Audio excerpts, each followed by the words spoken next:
udah, ceritain aja. Assalamualaikum warahmatullahi wabarakatuh. Pemirsa RRI Net di podcast Po Cakra. Selamat jumpa di hari ini. Kita kedatangan tamu istimewa yang salah satu dari Kabinet Merah Putih, Bapak Prabowo. Beliau kelahiran Medan tetapi besar di Jakarta. Nah, siapa beliau? Kita akan berbincang. Sudah hadir bersama saya Profesor Stella Christy, ya mohon maaf, Ibu Wamen dari Kementerian Pendidikan Tinggi Sains dan Teknologi. Iya, Kemdikti Saintek. Komditi ya. Kemdikti Saintek. Kemdikti Sains dan Teknologi. Apa kabar Ibu? Baik. Ya, Terima ya. kasih. Saya agak ini juga deg-degan ini.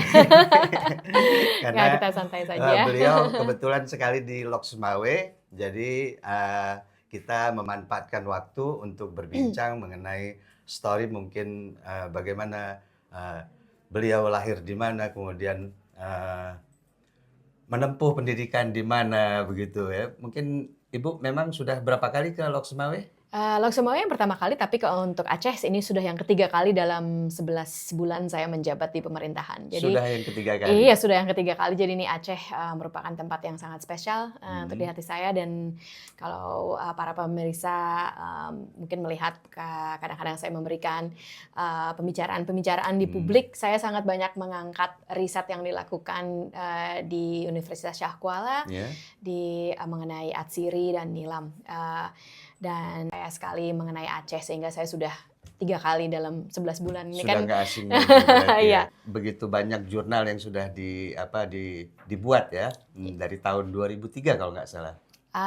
Dari tahun 2003 saya lulus S1 tahun 2003 dan setelah itu menempuh pendidikan. Saya lulus S1 di bidang dari Harvard University. Saya kebetulan mendapatkan beasiswa di Harvard University. Saya lahir di keluarga yang biasa saja dan tetapi mungkin sangat mementingkan pendidikan. Memang saya lahir di Medan, tapi ayah saya orang Sunda. Oh ya. Ibu saya memang dari orang Medan, bahkan nenek saya orang Batak. Oh gitu. Ya, marga Siregar. Tapi ayah ibu udah campuran ya. Lalu setelah umur 1 tahun, waktu itu ayah sedang bekerja di Medan, ditugaskan di perusahaannya mungkin di Medan, lalu ketemu ibu. Nah, tapi setelah saya lahir, setelah 1 tahun tugaskan kembali ke Jakarta. Sehingga saya balik lagi ke Jakarta. Jadi pendidikan sekolah ya dari dasar? TK sampai SMA kelas 1 saya bersekolah di Santa Ursula. Ini pendidikan beragama Katolik. Kebetulan saya memang dan keluarga beragama Katolik. Jadi dari TK sampai SMA bersekolah di Santa Ursula di Jalan Pos, di dekat lapangan Banteng. Kemarin terakhir ada menarik sekali waktu menemani Bapak Menteri Agama, Bapak Nasaruddin Umar, kita ada jalan kerukunan dan di situ kita jalan dari Kementerian Agama menuju mengelilingi Istiqlal dan Katedral. Jadi saya bilang ke Bapak Menteri, ini masa kecil saya nih, sering melihat Istiqlal dan Katedral dari kecil. Bagaimana Ibu bisa tertarik sih tentang kemanusiaan ini, terutama untuk sainsnya? Sains, sebenarnya saya waktu di Harvard sampai tingkat 3 saya mengambil jurusan ekonomi. Lalu saya bekerja di laboratorium, di suatu laboratorium untuk mendapatkan uang, karena saya harus mendapatkan uang saku sendiri. Jadi waktu saya di Harvard saya bekerja sebagai pembersih laboratorium. Dan waktu saya membersihkan laboratorium ini saya kepikiran pertanyaan, dan kebetulan waktu itu profesor saya sedang ada di situ, profesor, dan saya bertanya kepada beliau, ini pertanyaan yang menarik, kenapa anak kecil tidak pernah diajarin kok bisa tahu bedanya antara cangkir dan gelas. Waktu itu pakai bahasa Inggris ya, tapi karena Ini menarik sekali. Cangkir dan gelas itu kan beda. Tapi kalau kita tanyakan apa itu cangkir, apa itu gelas, itu sangat susah jawabnya. Saya jamin nggak akan bisa untuk bisa mendefinisikan antara cangkir dan gelas. Karena kebiasaan ya orang menyebut cangkir ya gelas gitu ya. Iya, tapi kita membedakan kan. Cangkir yang sebut cangkir bukan kita nggak sebutnya gelas. Yang disebut gelas kita nggak sebut cangkir. Dan kalau kita bilang ini berdasarkan fungsi bahwa ini untuk minum, pasti enggak. Karena dua-duanya untuk minum. Dan pertanyaan ini adalah pertanyaan filosofikal yang mendalam. Lalu profesor saya bilang, yang paling tahu jawabannya itu adalah Profesor Elizabeth Spelke yang minggu depan akan pindah dari MIT ke Harvard University. Nanti kamu tanya sama dia. Sungguh 1 minggu setelahnya saya mengetok pintu Profesor Elizabeth Spelke dan dia bilang, ayo sini saya ceritakan. Dan dari situlah dia memberitahukan, menjelaskan kepada saya, pertanyaan itu belum ada jawabannya, tetapi ada sebagian dari jawabannya. Dan itulah penelitian seorang cognitive scientist yang sangat terkemuka dan sangat ternama, Profesor Elizabeth Spelke, yang sampai sekarang saya masih bekerja sama dengan beliau, mentor saya awalnya. Beliau menanyakan dari mana asalnya pengetahuan. Pengetahuan itu bukan saja pengetahuan murni yang kita, bukan saja pengetahuan formal yang kita terima di sekolah, tetapi pengetahuan dari mana kita tahu nama orang. Dari mana kita tahu bahwa kalau kita datang ke sini, ke radio ini, kita duduk terus kita berbicara. Dari mana kita bisa berbicara bahasa dengan lancar.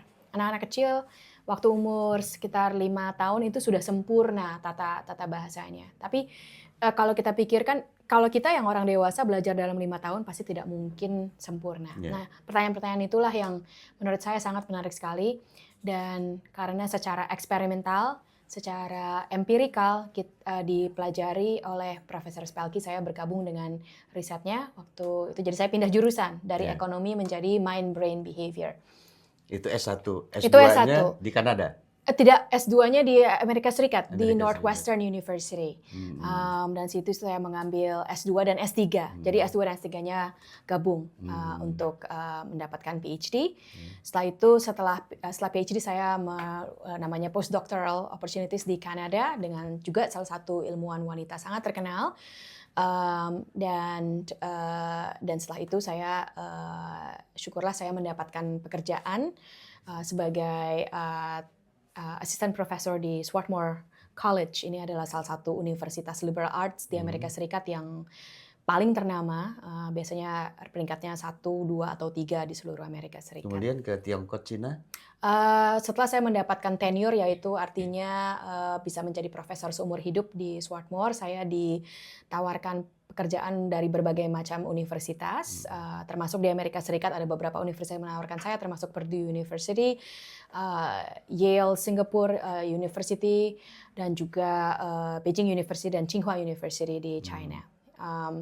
Setelah saya dan suami, karena suami saya juga ilmuwan, lalu itu kita pikirkan bersama, kita merasa perkembangan yang paling menarik dari segi kehidupan dan dari segi pekerjaan waktu itu di Tiongkok, di Tsinghua University tepatnya, dan itulah yang kita ambil. Dan mungkin itu keputusan yang sangat menarik sekali dan tepat. Pada waktu itu sebenarnya di Amerika Serikat teman-teman saya bilang, kamu sudah mendapatkan tenure, artinya profesor seumur hidup, nggak ada yang mau pindah ke Tiongkok.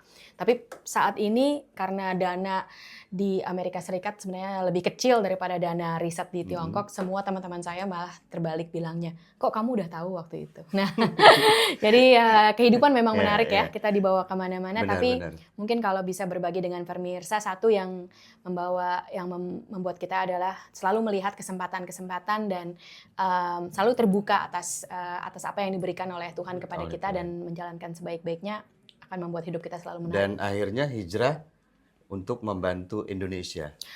Ya, ini baru sekali. Jadi Bapak Prabowo memanggil saya 3 hari, terus terang saja 3 hari. 3 hari sebelum dipanggil ke Kertanegara itu baru saya ke Indonesia. Dan jadi sampai sekarang pun saya baju-baju dan sebagainya itu saya waktu itu datang hanya dengan koper kecil ya. Dan suami dan anak saya masih tinggal di Beijing, China, karena suami saya adalah profesor dan ilmuwan. Jadi saya harus merelakan berpisah dengan keluarga untuk sementara waktu demi pengabdian untuk negara. Ya. Baik, terima kasih banyak Ibu Profesor Stella Christy yang sudah Bapak Stella aja. Sudah memberikan waktunya, kesempatannya untuk hadir di Bincang Podcast seputar kita di RRI Loksmawe. Demikian perbincangan singkat kita. Mudah-mudahan Ibu Stella bisa menambah kemajuan dari pendidikan khususnya di sains dan teknologi di Indonesia. Untuk pemirsa di Lok Sumawe, sangat menggairahkan dan sangat menyemangati saya berkunjung ke Lok Sumawe untuk melihat perkembangan sains dan teknologi dari universitas dan politeknik yang ada di sini. Saya yakin Lok Sumawe akan menjadi bagian dari pertumbuhan sains dan teknologi kita. Terima kasih. Baik, terima kasih Ibu. Udah, ceritain aja.